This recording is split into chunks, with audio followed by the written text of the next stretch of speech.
Welcome to another Review Room tutorial. Today we're going to be talking about the Labels tab under Settings.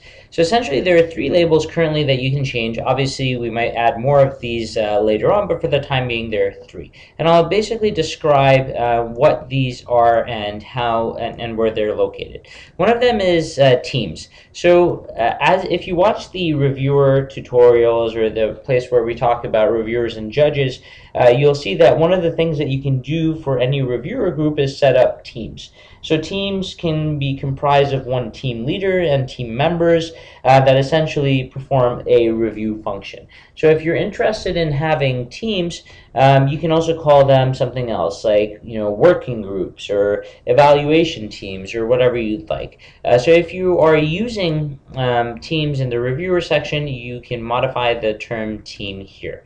Logos. So by default, applicants are required to upload a logo. As long as you have the setting for them to upload a logo, that will show up. And I can show you that in a second as well. As a matter of fact, let's do that now. So when I go to an application on behalf of an applicant, you see there's this section that says Add Logo.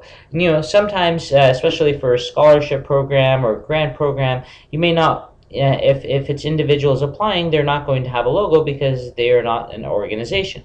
But they will have a picture. So you can, for example, change the word logo to picture. And the other one, which we described previously, is a mission statement. So if you enable mission statement, it's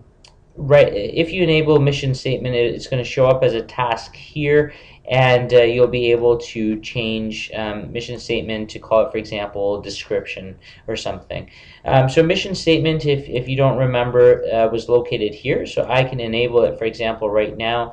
And as soon as I enable it, if I go back to my applicant's view and I refresh my page, you're going to see that fill in your mission statement is a task here.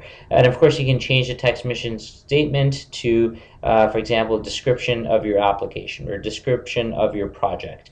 So the idea here is that it's a brief description about the application being submitted, and it will show up as a description section whenever you're running public profile. So if you're running a public competition, which we described in the publicity section, one of the things that will be shown to the public when they are viewing applicants on your system is a mission statement. So if you don't want to call it a mission statement, you can call it something else.